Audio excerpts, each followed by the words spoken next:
Salut à tous, j'espère que vous allez bien.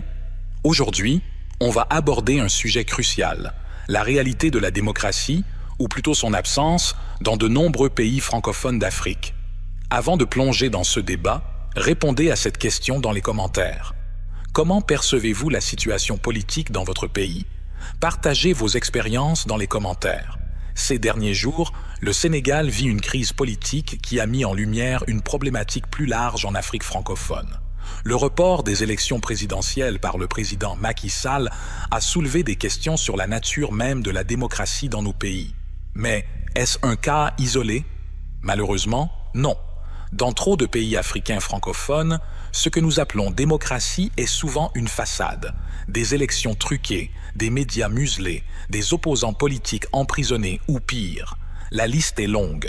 Ces pratiques ne sont pas seulement des violations des principes démocratiques, elles sont des trahisons envers le peuple.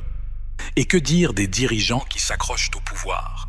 Des présidents qui modifient les constitutions pour prolonger leur règne, qui répriment toute opposition, qui gouvernent par la peur et la corruption.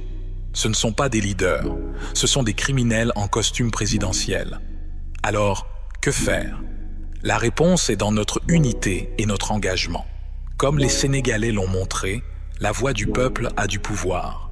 Nous devons nous éduquer sur nos droits, nous informer sur ce qui se passe réellement dans nos pays et surtout, nous devons parler. Parler haut et fort contre l'injustice, la corruption et la trahison de nos dirigeants. Imaginez si, à chaque tentative de manipulation politique, les Africains de tous les pays se levaient pour dire « ça suffit ». Imaginez si nous, en tant que peuple africain, nous unissions pour défendre nos droits, notre liberté et notre avenir. C'est cette unité qui fera la force de l'Afrique.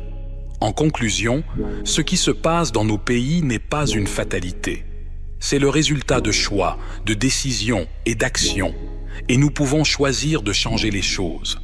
Restons vigilants, restons unis et surtout, restons engagés pour l'avenir de notre continent. Mais attendez, il y a plus à dire. Chaque Africain, chaque Africaine a un rôle crucial à jouer. Nous sommes les gardiens de notre propre destin. Nous ne pouvons pas nous permettre d'être passifs, de laisser les autres décider pour nous. C'est notre avenir, l'avenir de nos enfants qui est en jeu. Nous devons prendre conscience de notre pouvoir, le pouvoir de voter, le pouvoir de manifester, le pouvoir de parler. Chaque voix compte. Chaque action compte. Ensemble, nous sommes une force imparable. Ne sous-estimez jamais l'impact que vous pouvez avoir. Et n'oublions pas l'importance de l'éducation. Éduquons-nous, éduquons nos enfants sur l'importance de la démocratie, sur nos droits et nos devoirs en tant que citoyens. Une population éduquée est plus difficile à manipuler, plus apte à exiger le respect de ses droits. Nous devons aussi soutenir nos frères et sœurs qui luttent pour la justice et la liberté dans toute l'Afrique. Pour citer quelques noms, Kémi Séba, Assimi Goïta, Ibrahim Traoré, Julius Malema, Nathalie Yamb, Succès Masra et plein d'autres panafricains. Que ce soit au Sénégal, en Côte d'Ivoire, au Cameroun, au Congo ou ailleurs, leurs combats sont nos combats. La solidarité africaine doit transcender les frontières.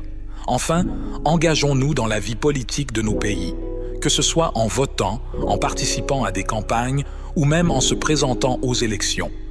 Changeons le système de l'intérieur, soyons les acteurs du changement que nous voulons voir. Merci de m'avoir écouté. Partagez vos opinions sur la démocratie dans vos pays. N'oubliez pas de vous abonner pour plus de discussions éclairées. Restons forts, restons unis. Ensemble, nous pouvons faire de grandes choses. À la prochaine.